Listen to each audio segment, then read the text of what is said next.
por la Facultad de Ciencias de la UNAM.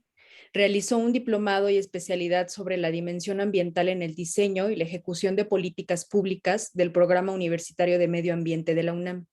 Es profesor en la Facultad de Arquitectura de la UNAM en la carrera de Urbanismo, dando asignaturas de Sistemas Ambientales 1 y 2, Ecología de Paisaje, y es parte del seminario de tesis de la línea de sostenibilidad urbana.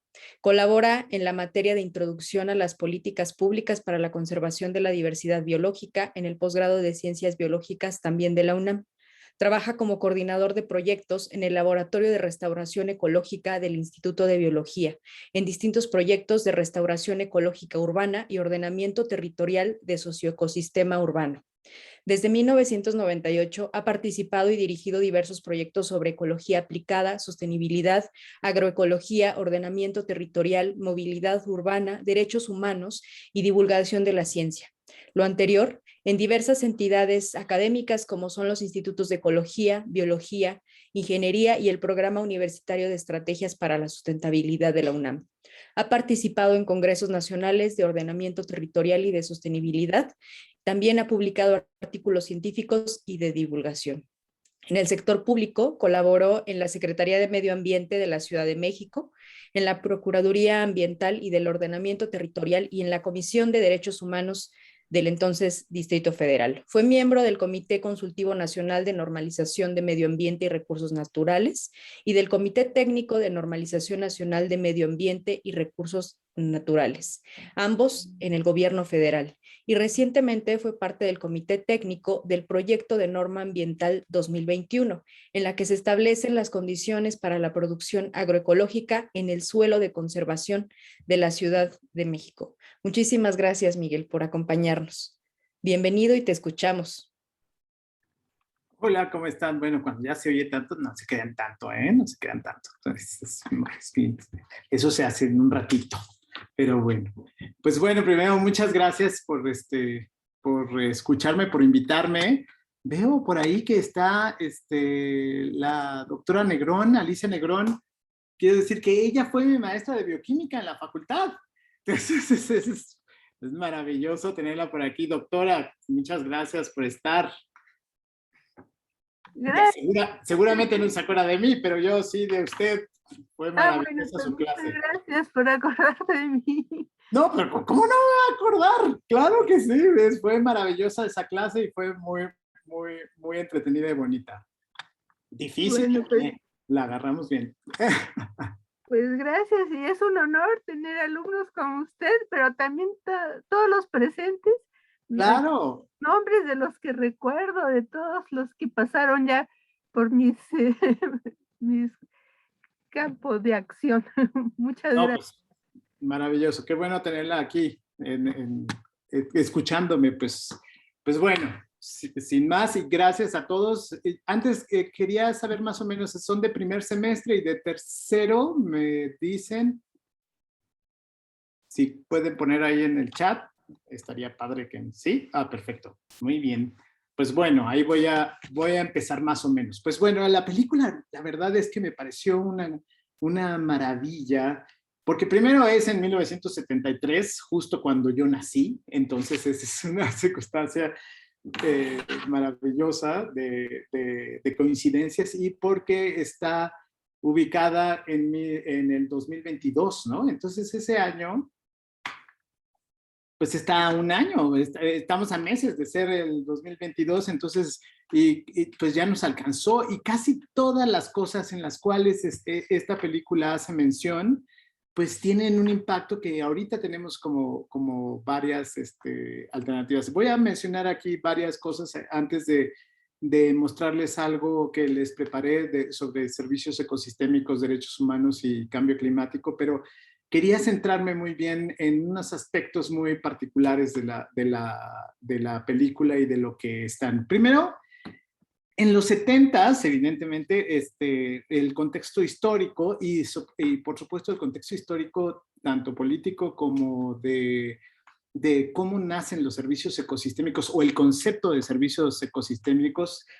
En ese tiempo, Harold Mooney y varios científicos en aquel momento jóvenes y grandes científicos que estaban peleando por posicionar el concepto de servicios ecosistémicos, porque ya veían venir que había varios estudios en los cuales el efecto de la presión de los seres humanos sobre el planeta estaba ejerciendo una gran transformación en muchos ámbitos del sistema vital que soporta toda esta tierra. Entonces, desde ese momento, había esa definición, digo, había muchos cambios, ¿no? Era toda la época de transformación, se acababa de terminar la guerra de Vietnam, todo este tipo de cosas, aparte en el ámbito ambiental, pues evidentemente se estaba gestando este concepto de servicios ambientales. Y lo estaba gestando nada más y nada menos que Harold Mooney, ¿no? De un gran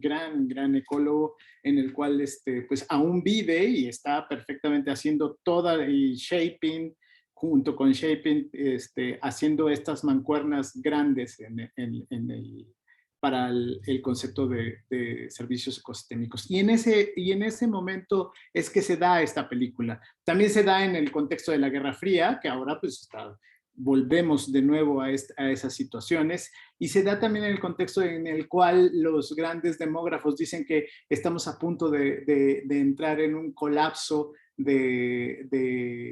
ambiental y derivado de la gran sobrepoblación humana. Entonces, todo eso está en ese momento, entonces todo mundo desconfía de todo mundo. Y la película está enmarcada en ese futuro que ya nos llegó. Y sobre todo está enmarcada en la alimentación, en varias cosas. Siempre lo anterior fue mejor. La representación de la persona adulta que es amigo de Thor, el policía, pues siempre dice, es que yo comía bien, ¿no? Entonces la alimentación siempre es un eje transversal, así como de toda la película, ¿no? El sentido de la vida, hay otra película muy padre que se la recomiendo mucho, que se llama El sentido de la vida, en el cual también hace referencia a este tipo de cuestiones, sobre todo a la alimentación, a las vulnerabilidades y demás. Entonces, pero eso es como acotación, ¿no? El hecho de que la carne ahora sea dentro del contexto de la película, pues era totalmente, ya no había un espacio para producir carne y era muy selecta. El hecho de producir energía a través de las bicicletas fijas y todo este tipo de cosas siempre implicaba que las personas ya no tenían acceso o ya no sé, ya digamos, las energías fósiles y todo esto pues ya se habían agotado. Todo este tipo de cosas que implican la película en cuanto a energías. Una cuestión que me llama poderosamente la atención es el asunto de la cosificación de las mujeres, ¿no? Entonces, ellas son accesorios del edificio o del particular, ¿no? O sea, totalmente pierden ese sentido dentro de la sociedad y se vuelven accesorios. Y nos lleva a una reflexión muy grande y muy poderosa de lo que está pasando ahora, ¿no? Independientemente que estemos como en total acuerdo o en total desacuerdo sobre ello, esa presión tan grande como esa definición heteropatriarcal que ha sentido el mundo a través de las decisiones de solo los hombres o solo esta élite de hombres, es una consecuencia también que está reflejada en la película y es de llamar la atención. Ahora también existen cuestiones de vulnerabilidad, existen evidentemente los que tienen menos dinero y que son los más, pues son más vulnerables al cambio climático y son más vulnerables a los procesos de calentamiento global, ¿no? El agua también como proceso no proceso, sino como un elemento transversal de riqueza. Los que tienen agua corriente, pues no son evidentemente la mayoría, ¿no? Entonces, todos estos contextos de la película también hay una parte en donde la religión y el cambio climático tienen una circunstancia. Siempre hay en todos los procesos sociales, las religiones tienen cierto espacio y cierto juego y tienen un papel muy importante. De hecho, ahora en las políticas públicas internacionales, la religión tiene que jugar un papel preponderante. ¿Por qué? La religión, la industria y los gobiernos.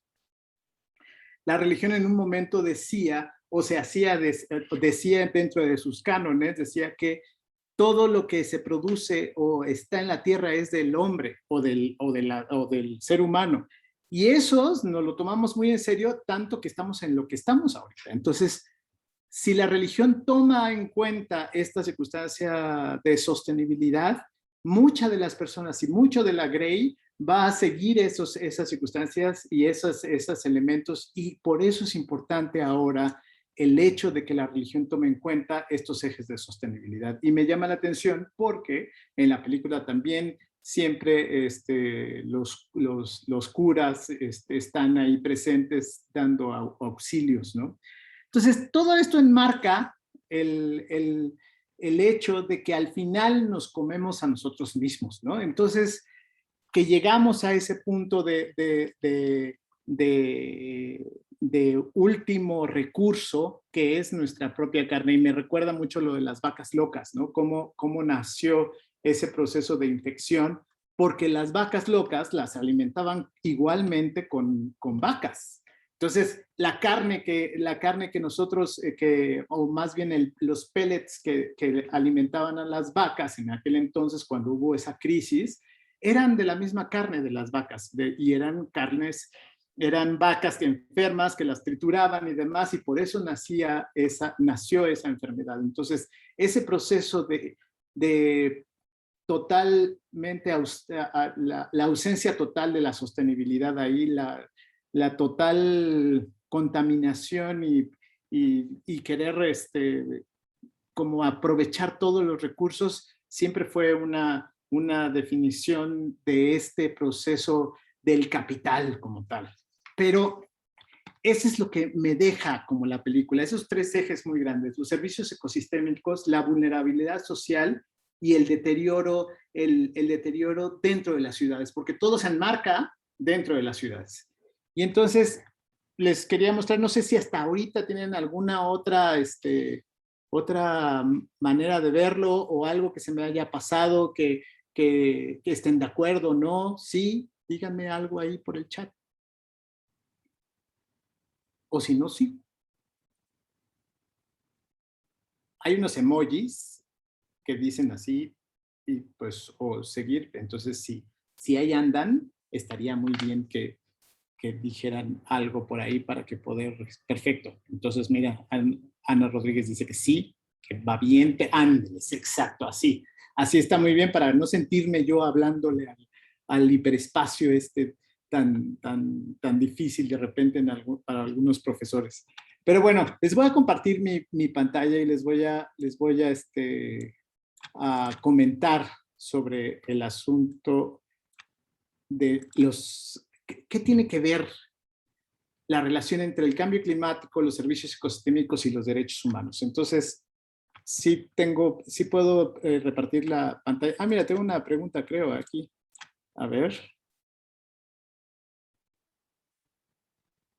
Dice Isabel Moreno: creo que tal vez el comernos a nosotros mismos se puede interpretar como una metáfora de que al final somos lo que hacemos daño, nadie más, algo así lo sentí. Y luego Edmi Jimena luego nos cuenta por qué le interesó el ordenamiento territorial. Ah, sí, claro, por supuesto, luego les cuento, pero yo creo que la metáfora se acabó todo, ¿no? O sea, se acabó todo y lo que más había eran seres humanos, ¿no? En ese sentido. Entonces, lo que más, ya no había plantas, esto que era como el plancton que sacaban del mar, evidentemente ya no había. Entonces, más bien se acabaron los recursos. Y entonces es por ello que el asunto de los servicios ecosistémicos es básico en esta película, porque de dónde viene y cómo vienen todos los servicios ecosistémicos. Hay algo que enmarca también ¿cómo se llama?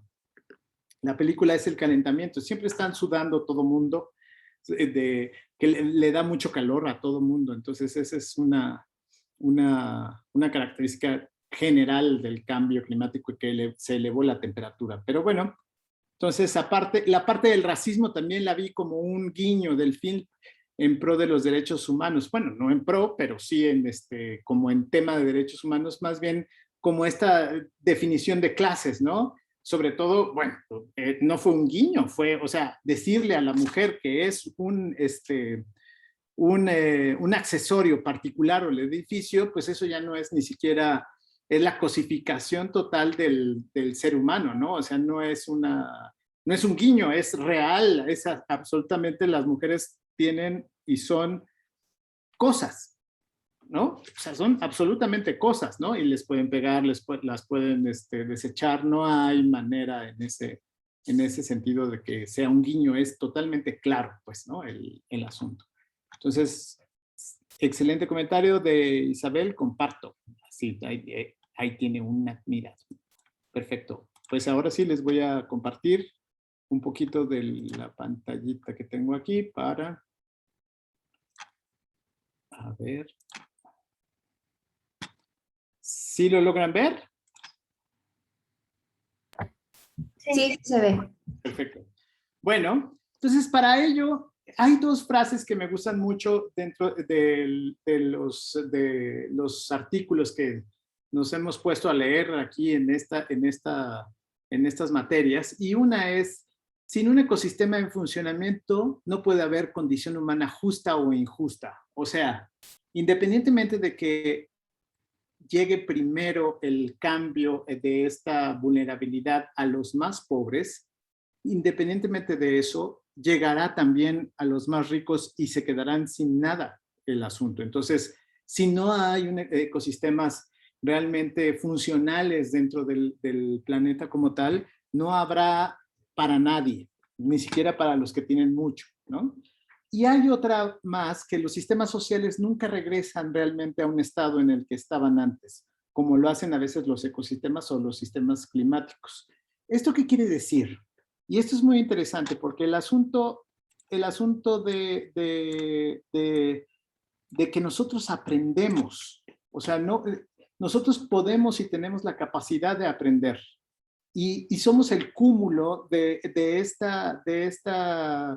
esta historia pedagógica que nos ha dado la vida a través del tiempo.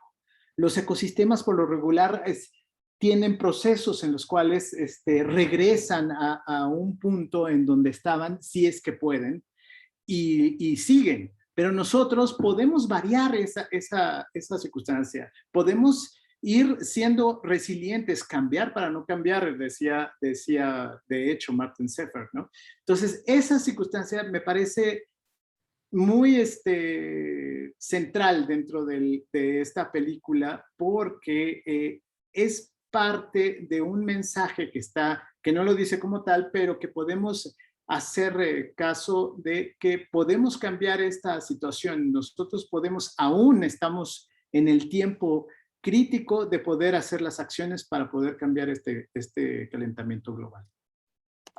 Entonces, y si puedo seguir aquí, a verdad. Entonces, esta parte de la biosfera, y lo que quería yo remarcar con esto de la biosfera y qué significa, es que compartimos todos toda la biosfera del planeta, y es una parte muy chiquita en la cual están los mares, están las ciudades, los ecosistemas, que las ciudades también son ecosistemas, están también las minas, están también las energías limpias, está todo lo que nosotros estamos y consumimos y definimos y reciclamos y nos amamos y nos reproducimos, estamos ahí en esa pequeña capa, ¿no? Entonces, hay una biosfera que es el sistema ecológico global, ¿no? Que integra a todos los seres vivos y sus relaciones, incluida la interacción con los elementos de la litosfera, la hidrosfera, la atmósfera y la criosfera, ¿no? O sea, todo está ahí. En ese pequeño margen,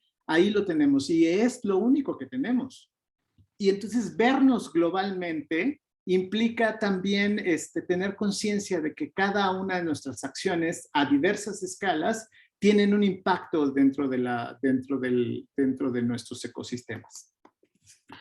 Y entonces, esto de tener sociedades globalizadas y urbanizadas, sobre todo las grandes ciudades, evidentemente son ecosistemas que dependen siempre de otros ecosistemas que están más lejos. Y entonces nuestras ciudades, en las cuales vive ya casi el 80%, por lo menos en México, el 80% de la población de todo el país vive ya en las ciudades. Y entonces toda la energía que requiere que esas personas estén satisfaciendo su alimentación, el asunto de la energía, depende de otros ecosistemas que están más lejos y hay veces que están hasta del otro lado ¿cómo se llama? Del planeta, ¿no? Entonces, acabamos diciendo que en una sociedad globalizada no hay ecosistemas sin personas, ni personas que no dependan del funcionamiento de los ecosistemas. Y esto es increíblemente central en la película. O sea, cuando el ecosistema ya no fue funcional, empieza a haber una crisis, empieza a haber crisis de alimentación, nos empezamos a comer nosotros mismos en esta alegoría de que nosotros mismos nos hicimos daño, que estoy de acuerdo con la persona que hizo el comentario de esta manera. Es totalmente una conexión y somos un sistema complejo que si jalamos alguna cosa, y no por complejo es complicado, por complejo es entretejido, eso quiere decir complejo. Eso quiere demostrar que si nosotros tenemos reacciones sobre algo, independientemente que sean a una escala o a otra, tendrá consecuencias en otras positivas, para unos negativas, para otros, etcétera, etcétera. Entonces, toda nuestra definición de estar en este planeta debemos de verlo desde esa óptica de un sistema complejo. Y esto es lo que les decía, son las escalas, desde nuestra escala de lo local, digámoslo así, de si deforestamos, de si terminamos haciendo mal uso de la agroecología, más bien de los agroquímicos y todo esto, deteriora a escala regional y termina por deteriorar a escala global. Y que es lo que ya habíamos visto en la película, totalmente deteriorado, ya en una circunstancia de más 2 grados, más 3 grados, ya un calor que no se puede, y aparte dentro de una ciudad, ¿no? Entonces eso puede ser difícil, ¿no? Esto lo voy a pasar rápido porque si no esto es otra cosa, pero aquí sí me quiero detener. ¿De qué hablamos cuando hablamos de servicios ecosistémicos o lo que es lo mismo la contribución de la naturaleza? Entonces, bueno, como les decía, desde todas las culturas, los servicios ecosistémicos, que es la parte fundamental de lo que está del eje transversal de la película, del guión, de lo que está diciendo es que ya no hay, ya la Tierra ya no aporta estas contribuciones a los seres humanos, ¿no? Entonces, desde Platón y las culturas como la budista, la taoísta, la mesoamericana, describieron la relación de los seres humanos con la naturaleza, ¿no? Entonces, hay conceptos de servicios ecosistémicos que surgen, como les había dicho, de esta necesidad de comprender cuál es nuestra relación con los ecosistemas, que ellos al final son los que nos dan todos los servicios ecosistémicos, y con esto quiero decir alimentación, oxígeno, agua, las medicinas mismas. En las ciudades, el hecho de tener el transporte es un servicio ecosistémico del mismo ecosistema urbano, pues, ¿no? Se dividen en varios, no me voy a detener mucho, pero sí en estos dos, en estos dos conceptos claves que yo creo que son interesantes, sobre todo porque empezó que todos los beneficios que recibimos de los ecosistemas, si tienen una relación directa o indirecta con los diferentes componentes del bienestar humano, son los servicios ecosistémicos. Esa es la construcción, se dividen en culturales, de aprovisionamiento, sostenimiento y regulación. Sin embargo, en el 2019, Sandra Díez dijo, vamos a cambiarle este asunto tan económico, tan de cuantificación a los servicios y darle lugar a estos procesos culturales y sociales también es válido para atraer a estos diseñadores de políticas públicas y que diseñen en función también de la cultura, de las sociedades, de las religiones, ¿no? Entonces, son todas las contribuciones, tanto positivas como negativas de la naturaleza viva, diversidad de organismos, ecosistemas y sus procesos evolutivos asociados a la calidad de vida de las personas. Esos son las contribuciones de la naturaleza hacia los seres humanos. Y entonces, esta parte, pero ustedes dijeran, bueno, y a mí, ¿y eso cómo? ¿No? ¿Cómo puede ser esa relación y cómo puede conectarse al final? Porque puede ser como conceptos demasiado abstractos en algún momento y empezamos a tener como diciendo, no, bueno, eso, ¿de dónde viene la leche? Pues del refrigerador, ¿no? Como dicen los niños y todo este tipo de cosas. Entonces, eso es interesante. Pero antes, ¿hay alguna pregunta hasta aquí? Ahí hay otra vez los emojis, les agradecería para decir que sí o no o algo así. No, todo bien hasta aquí. Perfecto, muy bien. Entonces, perfecto, muchas gracias. Entonces, les decía, ¿cómo era el asunto de conectar esto de los servicios ecosistémicos con el bienestar de las personas, ¿no? ¿Cómo poder definir que los ecosistemas dan estas contribuciones a nuestra subsistencia? Entonces, se creó esto y esto lo hizo evidentemente Harold Mooney y ya después con varios investigadores más. Entonces, estos servicios de soporte que son los procesos ecosistémicos como el ciclo del agua, del nitrógeno, del carbono, del oxígeno, ¿cómo es que llegan y aterrizan, ¿no? a este par, ¿no? Entonces, aquí podemos ver que los servicios de regulación pueden proveer seguridad y protección, salud, los servicios de provisión que son bienes cosechados, ya sea alimentos para nuestras casas, madera, bienes materiales, pues también nos pueden dar salud y bienes materiales. Los servicios culturales que son beneficios inmateriales, pueden ser de la autoestima, las buenas relaciones sociales, y si existe todo esto, y si existe en una cantidad y en una gestión deseable, pues entonces podemos ejercer un proceso de libertad como ciudadanos y como pobladores de este mundo. Y podemos decir, bueno, voy a tener también cosechar esto de mis verduras y todo esto, o ir también al mercado a comprar local y demás. Y empieza a ver esto de la gestión de los ecosistemas, y esto es un círculo en la cual nosotros debemos pensar que todo lo que nosotros consumimos son servicios ecosistémicos dados por la naturaleza. Y aquí es el punto en el cual se cierne con los derechos humanos. Y cuando empiezan las personas a perder estas circunstancias o a ganar otras muchas, ¿no? Muy bien. Entonces, ¿qué son los derechos humanos? Porque de repente también es muy abstracto y muy poco claro.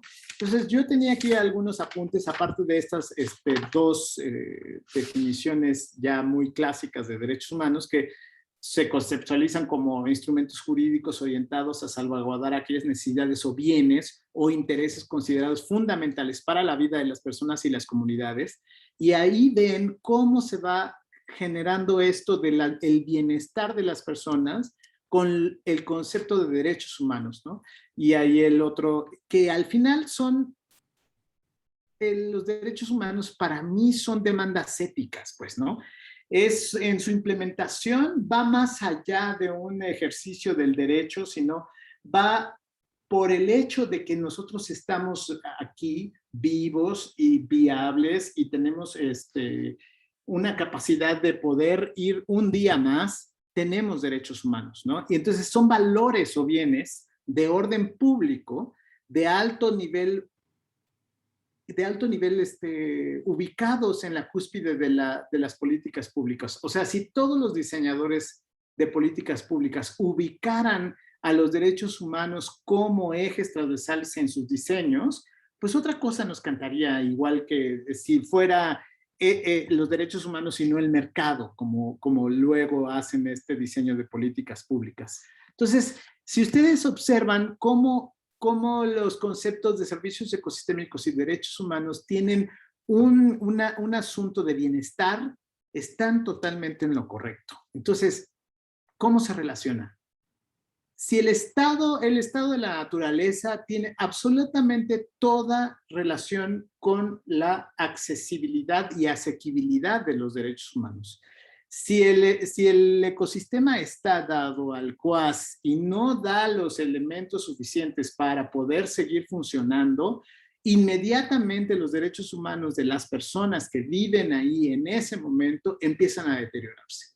¿Por qué? Porque no hay comida. ¿Por qué? Porque no hay agua que puedan tomar. ¿Por qué? Porque el aire no se puede respirar. ¿Por qué? Porque simplemente empieza estas grandes procesos de migraciones de poblaciones empiezan por la falta de alimentación. Y ahí un gran teórico que explicó, Amartya Sen, estas primeras cosas. De hecho, ganó el Nobel de Economía por descifrar y describir cómo se daban estos fenómenos de migración y las hambrunas de los que no podían ni siquiera ir y migrar de ese lugar en ese sentido, ya en el ecosistema totalmente infuncional, y morían de hambre en ese momento. Entonces, un ecosistema funcional o los ecosistemas, o la funcionalidad de los ecosistemas está directamente relacionada con el acceso a los derechos humanos de las personas. Esto se enmarca, no voy a ser esto es rápido, más bien es una cosa de historia, en donde empezó en 1972, ya ven, ahí empezó el primer principio, que el hombre tiene derecho fundamental a la libertad, igualdad y adecuadas condiciones de vida de un ambiente cuya calidad le permita vivir una vida digna y de calidad, y él conlleva una sola responsabilidad de proteger y mejorar el ambiente para las personas presentes, para las presentes y futuras generaciones. Y ahí empezó más o menos este concepto de sostenibilidad, ¿no? Pero ahí viene el asunto. Los derechos humanos, y en específico el derecho a un medio ambiente, tienen tres cosas definitorias. Tienen caracteres colectivos. Tienen caracteres de bien público cuyo diseño y disfrute o daño no solo afectan a una persona, sino afectan a toda la comunidad. La defensa y titularidad debe de ser reconocida en lo individual y en lo colectivo, ya que evidentemente, ¿de quién es el árbol, no? Que está en el parque? Pues es de todos, porque los mismos servicios ecosistémicos que da ese árbol no solo se los da a los más próximos, sí lo sienten más los más próximos, pero lo da a una colectividad. ¿Cómo se operativiza todas estas circunstancias? ¿Cómo podemos así como sentar las bases totales sobre los servicios ecosistémicos y los derechos humanos? Pues en Estocolmo, en el Instituto de Resiliencia de Estocolmo, fue una de las instituciones académicas que empezó a hacer estos diseños de los objetivos, aparte de la ONU, evidentemente, o sea, junto con ellos, de hacer los objetivos de desarrollo sostenible de estos de 2030. Entonces, aquí pueden ver el fin de pobreza, el hambre cero, todos tienen que ver en muchas de las cosas con servicios ecosistémicos, evidentemente, y con el cambio climático y la vida de ecosistemas terrestres, acción por el clima, la cultura, etcétera. Tienen todas estas, cada uno de estos objetivos tiene muchísimos indicadores atrás en los cuales pueden operativizarse esto del ejercicio de cada uno de los países hacia los derechos humanos y la gestión de los servicios ecosistémicos. Cuando esto no pase, pues va a pasar lo que está pasando con la película, que ya está pasando en algunas partes del planeta como tal, ¿no? Y entonces lo que hizo el Instituto de Resiliencia de Estocolmo fue generar, bueno, ¿cuál es la parte importante de estos objetivos de desarrollo sostenible? ¿De qué nos vamos a basar, no? O sea, ¿por qué nos vamos a...? Y no porque unos valgan más que otros, sino porque la biosfera, los ecosistemas acuáticos y terrestres, el cambio climático como tal, es lo que da una plataforma de salida para que podamos tener una sociedad próspera. No es al revés. No es al revés que una economía, si tenemos una economía, que este tipo de economía que nada más piensa en que tenemos recursos ilimitados y entonces podemos crecer al infinito, pues no se va a poder. El asunto es que si nosotros gestionamos nuestros recursos naturales y los servicios ecosistémicos hasta como los estamos haciendo ahora, pues evidentemente vamos a llegar indudablemente al escenario en el cual está puesta y que nos va a alcanzar el destino, ¿no? En ese sentido. Entonces, lo que dice el Instituto de Resiliencia de Estocolmo es, pongamos esto que nos acoja a todos, que son los ecosistemas como tal, esta biosfera. Dentro de ella está la sociedad, y de ahí está el hambre, las ciudades, la paz, la educación, el cero hambre, y dentro de esta, la economía y alguien y todos los países haciendo esta coordinación. Entonces, si nosotros pensamos y regresamos a la película como tal, en el sentido, en los ejes que les decía, en los cuales cómo cosificaban a las mujeres, cómo la vulnerabilidad de los más pobres era la más sórdida, evidentemente, cómo el agua era un bien tan valorado que unos tenían que era racionalizada y cómo los otros tenían agua corriente. Si volvemos a eso, empieza a tener sentido el hecho de que los únicos árboles en Nueva York estaban en un invernadero. Ya no había una biosfera que soportara la cantidad de la vida sobre la Tierra y menos a los seres humanos, pues.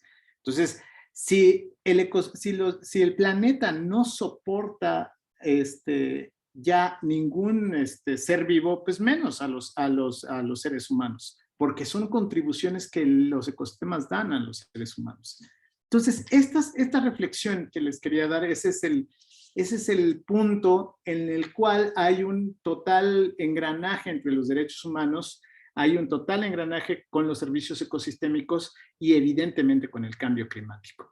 Y entonces no sé si hasta aquí tienen alguna pregunta, porque suelo ser así de repente muy rápido y entonces no dejo que nadie diga nada. Entonces, ¿todo bien? ¿Cómo van? Todo bien, dice Dalia. ¿Alguna pregunta? ¿Hasta aquí? Ya no veo mi chat, por eso sí, ya lo vi. Entonces, ya nada más, esta es como la última, como con referencias al cambio climático. Esto está sacado de Constanza, que fue uno de los teóricos del antropoceno y todo este tipo de cosas. Ver cómo la temperatura, el metano, obviamente el CO2, la población humana.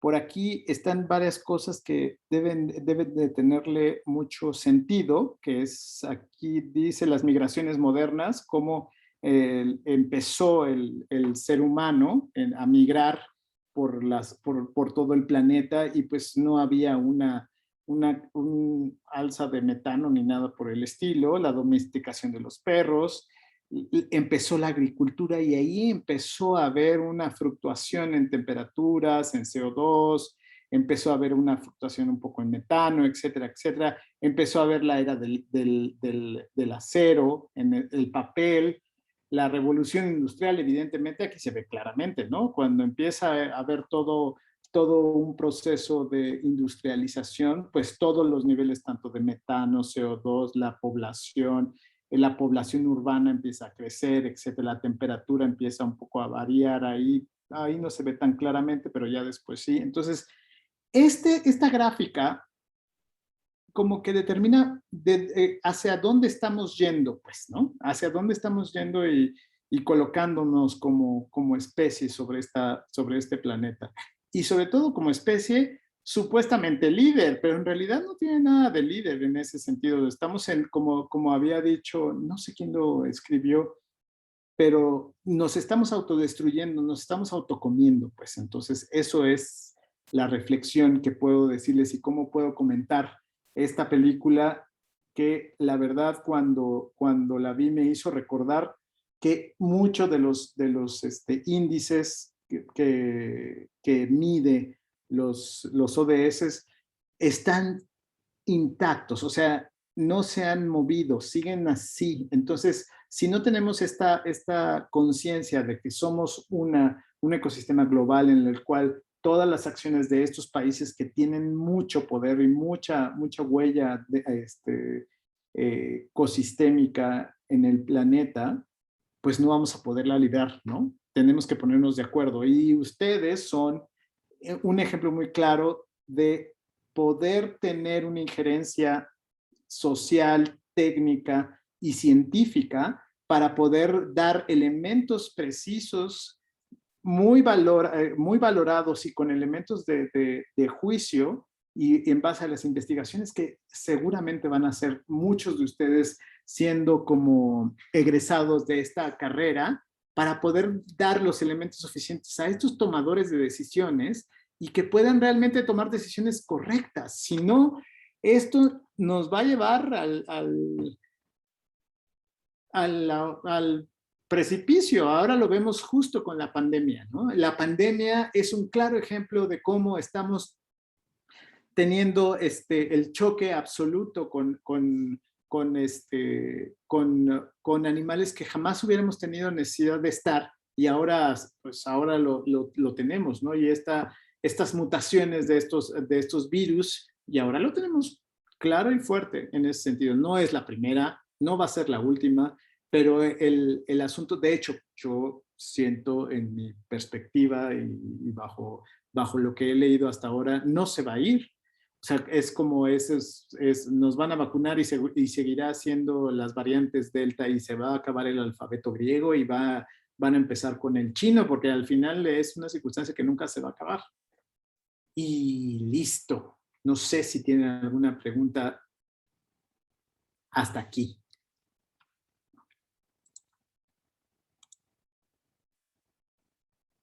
Dice que todo muy bien, dice Mariana Rodríguez, y ahora la pandemia. Pues sí, lo acabo justo de decir. Pero bueno, pues con esto no sé si cierro, si tienen alguna pregunta o algo por el estilo. Todos ahí levantó la mano. El doctor Palacio, que también, no sé si se recuerda que lo entrevisté en algún día, doctor. Híjole, pues yo tengo peor memoria que Alicia, así que no, Yo lo entrevisté en el programa Ambiente Puma con lo de los geoparques. Ah, pues mira, pues qué bueno. Y salió bien el programa, ¿no? Salió muy bonito, sí. Ah, bueno, menos mal. Sí. No, yo estoy muy impresionado por tu interpretación de todo esto de la película. A mí, a diferencia tuya, Miguel, yo en 73 me acuerdo perfectamente de la película, que fue un shock, ¿no? Claro. Y claro, entre todos los chavos decían, no, hombre, es que los hacen galletas y se las comen. Ese era como el comentario final, ¿no? Sin mayores reflexiones. Pero, claro, visto todo esto a distancia, una película, como mencionabas, de 1973, también basada en una novela del 66. Sí, sí. Y yo pensaba, bueno, en el 66 Mario Molina debió haber estado terminando su carrera en la UNAM. Claro. Y antes de reflexionar sobre el agujero de ozono y todo lo demás, y pues me parece qué premonitorio, ¿no? Muchas cosas sin llegar a un catastrofismo, pero de alguna manera sí muy premonitorio de todo lo que estaba pasando en aquel entonces y que se mantiene ahora, por supuesto. Y a mí me gustó mucho además porque es un tema que yo ahorita estoy dando clase en donde abordamos lo del tema climático. Aquí hay varias alumnas que están en este grupo y que no me dejarán mentir de que hay muchas coincidencias de temas que hemos estado hablando, así que yo con tu permiso me fusilaré varias de las diapositivas y de las ideas que pusiste aquí. Por supuesto, pues para eso es. Exacto. Y bueno, nada más era ese comentario, me parece muy interesante la selección de la película, más atinada la selección del comentarista. Muchas gracias. Muchísimas gracias, Miguel. Y bueno, pues yo fui el que puso que estaba de acuerdo con el comentario de Isabel, de que es también como el hecho de que nos estamos comiendo a nosotros mismos, ¿no? Y esto que iba a pasar en 2022, o sea, para el año que entra, bueno, ya lo extendieron a lo mejor al 2100 con todas las predicciones, pero no deja de ser algo que va encaminado a algo que necesita soluciones, ¿no? Y que afecta a los derechos humanos y que afecta al medio ambiente y demás. Entonces me parece una excelente selección de película y muchas gracias por tus comentarios, Miguel, y mucho gusto en saludarte nuevamente. Gracias, gracias, doctor. No, pues a mí me parece también muy, es que si vemos al planeta como un sistema complejo y si vemos nuestros problemas como un sistema complejo, entonces nuestra visión cambia absolutamente, ¿no? Totalmente. O sea, desde el hecho de, solo por ejemplo, y lo pongo como ejemplo de los geoparques, el hecho de diseñar un geoparque les eleva el nivel de vida a muchas personas y les accede a otros derechos más derivado de la buena gestión del territorio, de su territorio.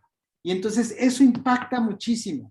Y esos son los proyectos que deben de existir, porque así como el de la UNESCO en Xochimilco para renovar, por ejemplo, es el que estoy muy compenetrado, que es el de la restauración del ajolote en Xochimilco, el hecho de tomar como especie bandera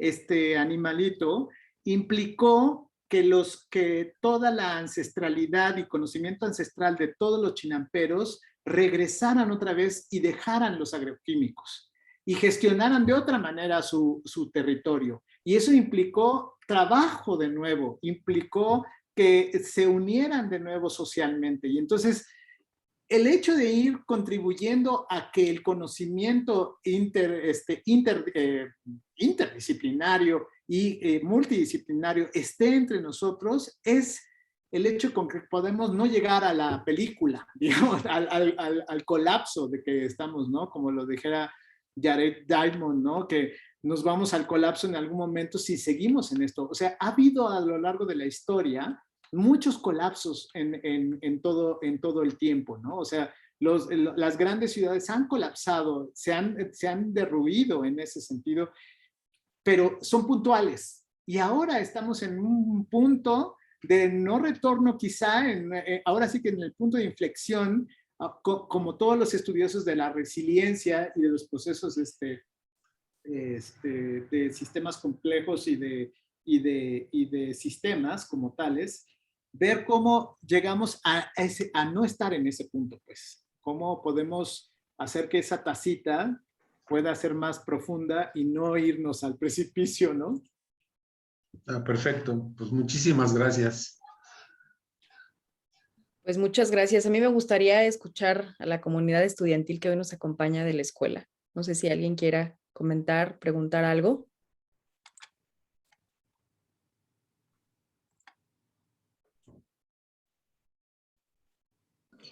¿Yo puedo comentar algo? Claro, Dana, adelante. Bueno, principalmente esta actividad me pareció muy interesante y considero que la película, pues como mencionó el profesor, tiene mucha razón y pues nos refleja mucho la realidad que actualmente estamos viviendo, cómo es que el mal manejo de los recursos económicos ha sido un factor muy importante para que el mundo esté como está y cómo es que la mala administración de recursos hacen que la pobreza y la mala inversión, digamos, en cosas como la ciencia se vean reflejadas y por eso pues que no haya un avance como tal en los recursos para mejorar el medio ambiente. Totalmente, totalmente. Y el hecho, fíjate que lo económico, hasta las deudas, son como unas cosas ficticias, ¿no? Son procesos. O sea, ¿quién le dio el valor al oro, por ejemplo? O sea, ¿por qué el oro es precioso y no el cobre o no el plomo o no eso? O sea, es una construcción social, ¿no? Todos los procesos económicos son construcciones sociales.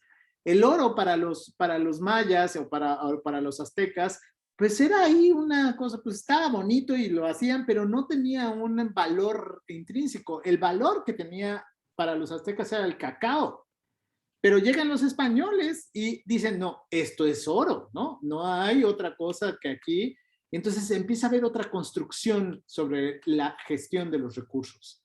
Y como lo dices tú, la gestión y administración de los recursos y sobre todo de las contribuciones de la naturaleza es total y absolutamente primordial. O sea, no hay nada más que las construcciones, así como lo heteropatriarcal y todo este tipo de cosas que estamos construyendo, que lo rosa es para las niñas y lo azul es para los niños. Lo mismo, el oro tiene una construcción social, económica, que le da valor a alguien. O sea, la naturaleza no le da el valor per se, ¿no? Ahí está el asunto, ahí está el petróleo también, y entonces le damos valor nosotros como seres humanos. Sí, y bueno, igual considero que es muy curioso cómo es que estas marcas sociales que hemos establecido a lo largo de la historia son las que van a definir el futuro y cómo definieron nuestro presente. Tal cual.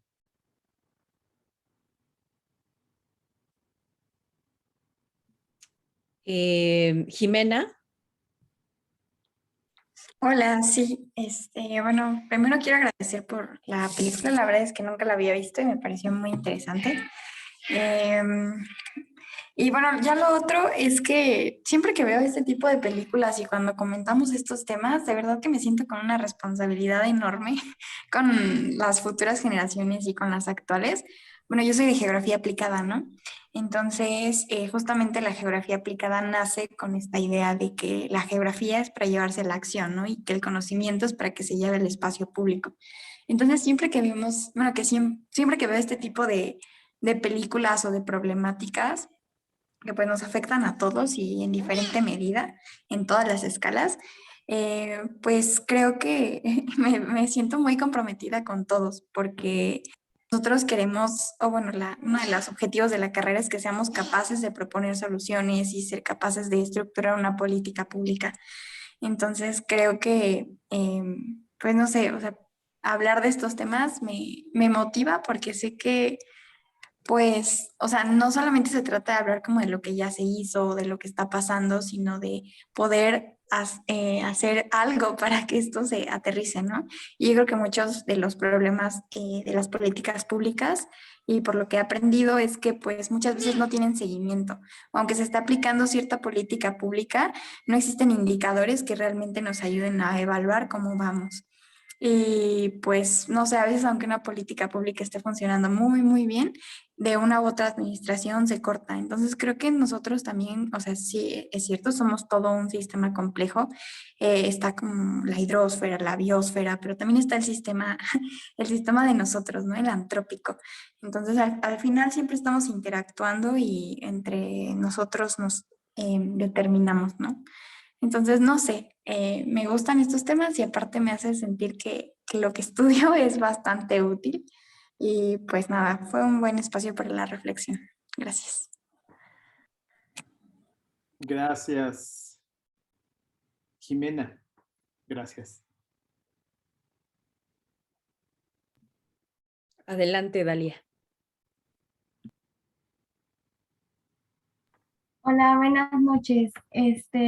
Pues gracias por la plática de hoy, la película y la retroalimentación de los temas vistos. Y pues yo solamente quería decir que efectivamente sí tiene mucho que ver con lo que ahorita estamos viendo en Ciencias de la Tierra. Yo soy de tercer semestre de Ciencias de la Tierra y a pesar de que no tengo al profesor, al doctor y a nuestro director, tengo a otro profesor que se llama Amiel.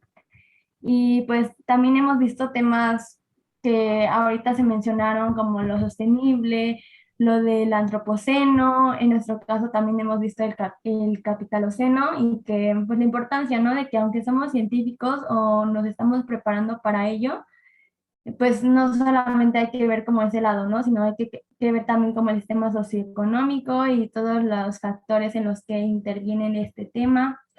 Y pues a mí me gustó mucho la frase, bueno, el punto de vista que dio usted, que dijo que los recursos, hay que dejar de pensar que los recursos son ilimitados y que podemos crecer hasta el infinito, porque cierta parte creo que hoy en día como que ya cada persona quiere poseer todo, tener muchos títulos, o sea, como que cada persona quiere crecer, crecer, crecer desde un ambiente personal, que sí, pues en cierta parte pues también para eso venimos, para aprender, pero no en el sentido de poseer y a ver quién es más que qué o de que quién. Entonces, eso me gustó porque es como vincular lo de los recursos y también lo de, pues, no hay que ser tan ambiciosos, tan ambiciosos en el sentido de querer tener el control de todo, ya sea en cuestión personal o de tener artefactos o lo que sea. Entonces, como que esa frase me resonó porque pues es como ese sentido, ¿no? Entre lo natural, entre cómo nos manejamos y entre del cómo nos manejamos las consecuencias que se pueden tener. Y me gustó eso independientemente de todos los conceptos que se vieron y que hemos visto en clase.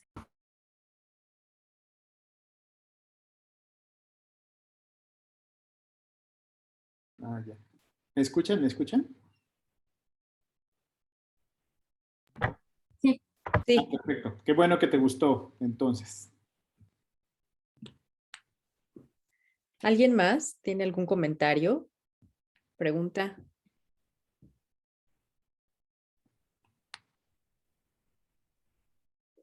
No, creo que ya no. ¿Ya no? Muy bien. Todo muy claro. Pues muchísimas gracias por estar aquí, Miguel, y también a las alumnas y alumnos que nos acompañaron hoy, a la maestra, a la doctora Alicia. Quiero recordarles que si quieren compartir este material con sus compañeros, va a estar disponible en el canal de YouTube del ENSIT. Y pues nos vemos dentro de 4 semanas en otra función más y los espero y las espero en las actividades que vamos a tener a partir de la próxima semana, las que ya conocen. Muchísimas gracias por acompañarnos. Muchas gracias, Miguel.